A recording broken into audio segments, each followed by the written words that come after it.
Hoy estoy saludándoles desde el Centro Médico de Caracas. Me acompaña el doctor Santiago Bachi. Él es médico internista, especialista en enfermedades infecciosas y me parece una muy buena oportunidad para ahondar en lo que es el Mpox, o antiguamente conocido como la viruela del mono. Y en especial, si aquí en Venezuela debemos preocuparnos o no, si hay que tomar ciertas medidas de precaución, en eso estaremos ahondando. ¿Cómo está, doctor? Qué gusto conversar con usted. Gracias por la invitación. Encantada. En primer lugar, ¿en qué consiste este Mpox? Sí. Esta es una enfermedad infecciosa que es una zoonosis. En eso se parece al COVID, en el sentido que es una enfermedad que puede saltar del animal al humano, ¿no? Sí. Esto no es una enfermedad nueva. Tiene más de 40 años que fue descrita en África. Lo nuevo empezó hace 2 años con el primer brote, que los casos salieron de África a muchos países de todo el mundo. Inclusive nosotros tuvimos 12 casos reportados hasta diciembre del 2022 de la viruela del mono. Ahorita se llama Mpox, para tratar de no relacionarlo con el mono, porque hay otros animales como roedores, ratas, que realmente parece que son los intermediarios en esta zoonosis, ¿no? Ok. Hace 2 años tuvimos algo parecido, recuerda, de esto, y muchos países reportaron casos fuera de África, que era inusual en los últimos 40 años, y esto duró más o menos en Venezuela hasta finales del año 2022, pero hasta la actualidad siguen presentándose casos de viruela del mono del clado 2, y quiero explicar rápidamente esto. Hay 2 variantes grandes de Mpox, que es el clado 1 y el clado 2. Este brote que hubo fuera de África hace 2 años y que todavía se siguen dando casos en el mundo, son del clado 2. ¿Y por qué es tan importante esto? Porque lo que está pasando en República del Congo y Nigeria es el clado 1, que es un poco más transmisible y tiene una mortalidad un poquito mayor, que siempre menos del 5 o 10%, pero mayor. Okay. Recuerda, la mortalidad del COVID era alrededor de 1 o 3%, ¿no? Y esta viruela tampoco, el nombre tampoco es nuevo. La viruela es la única enfermedad infecciosa que fue erradicada con la vacuna, y hace 40 años terminó la vacunación porque se erradicó la viruela. Yo era muy pequeño, pero el siglo pasado hubo más de 500 millones de muertes por la viruela, que el nombre médico es variola, que es muy parecida a las lesiones y es la misma familia de virus, que son pústulas que tú ves y se puede meter en internet.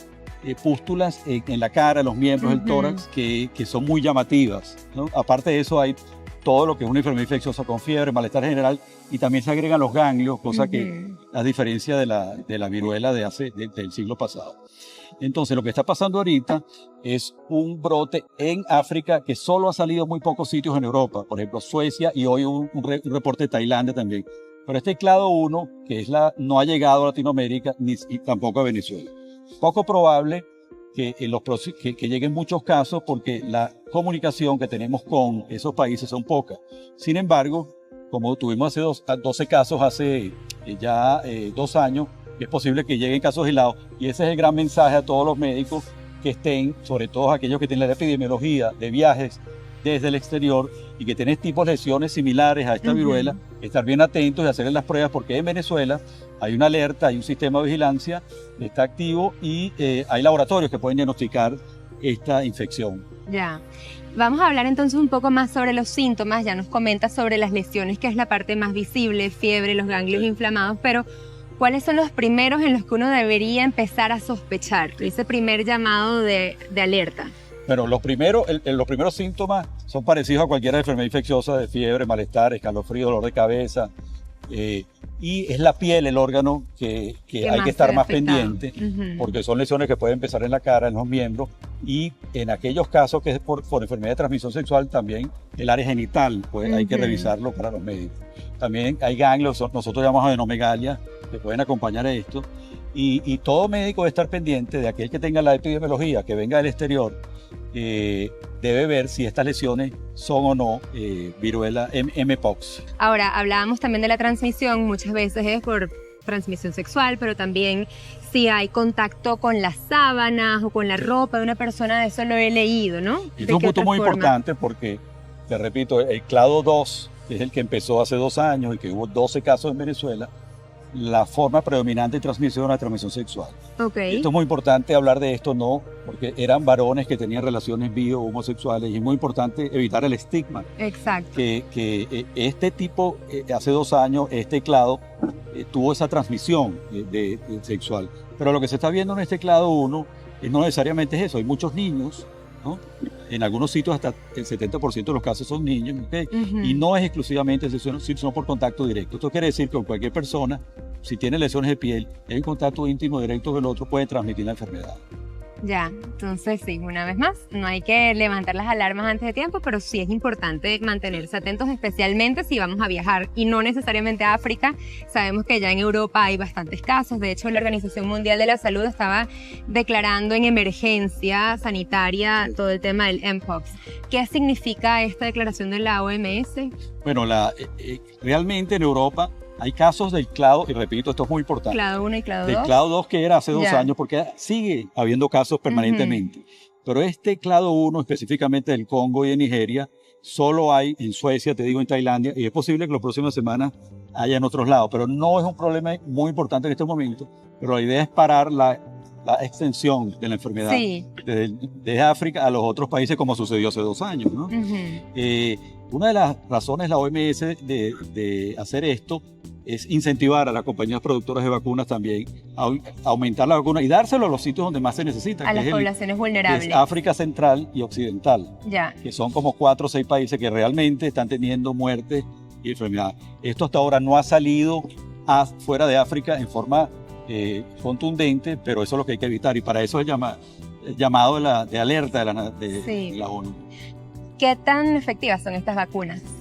Bueno, las vacunas que tenemos, las primeras teníamos, eran parecidas a la variola. Y estas son modificaciones de tercera y cuarta generación. Ahorita actualmente hay 3, que tienen una efectividad que no es el 100%, pero también pueden evitar, sobre todo en los grupos de riesgo, que son personal de salud y otros grupos de riesgo que pueden tener, ¿no? Esa vacuna no se consigue para que se la quiera poner y que no pertenezca a los grupos de riesgo en este momento, ¿no? Los países latinoamericanos están pidiendo vacunas que en caso de que haya casos importados, utilizarla, pero en este momento no es fácil para una persona que no pertenece a los grupos de riesgo conseguir la vacuna. Ok, y en cuanto a la enfermedad como tal, ¿cuántos días dura una vez que ya la persona desarrolla los síntomas? Sí, esta enfermedad puede durar 2 y 3 semanas. Y lo que es importante es que la transmisión de las lesiones de piel se consigue ya cuando la lesión está totalmente seca. Y puede prolongarse 4 semanas los síntomas, etc. Pero usualmente no mayor de 1 mes, ¿no? Ya, ¿y 1 mes es el tiempo que debería estar aislada esa persona? No, entonces, la persona debe estar aislada cuando ya tiene todas las lesiones secas y que no hay transmisión de las lesiones. Mientras las lesiones las tenga activas, es posible que haya transmisión por contacto directo y al personal de salud que no tenga las medidas de seguridad que debe tener. Vamos entonces a hacer una conclusión simplemente de cómo debemos asumir esta enfermedad o este nuevo virus o este virus que volvió otra vez, digámoslo así, a tener más incidencia aquí en Venezuela. ¿Cuál debe ser nuestra actitud? Sí, bueno, primero en Venezuela no hay epidemia de Mpox, ¿no? Y no hay casos actualmente de este clado, clado que actualmente está en África. Pareciera que hay poca conexión con los países de África, sin embargo es estar pendiente y ya se están tomando las medidas de identificar en los aeropuertos, en los puertos, personas que vengan o tengan contacto con esas zonas endémicas y que tengan síntomas relacionados. Y es muy importante, esta semana en un barco en Argentina, una persona que era sospechosa la pusieron en cuarentena. Claro. Yo creo que eso es lo que tienen que hacer los gobiernos, están con una alerta y a los médicos y tratar de aislar los casos sospechosos cuando lleguen. Recuerda que estos casos van a ser importados. Entonces esa es la forma de parar la transmisión comunitaria. Así es, sobre todo en aeropuertos y en sitios de tránsito. Muchísimas gracias, doctor, por acompañarnos, por aclararnos tantas dudas. Seguramente quedan, así que la invitación es a que las escriban aquí en los comentarios y estaremos tratando de responderlas. Sobre la viruela del mono, hoy en día la llaman más bien Mpox. El doctor Santiago Bachi es médico internista, especialista en enfermedades infecciosas desde el Centro Médico de Caracas. Ya será hasta la próxima. Gracias.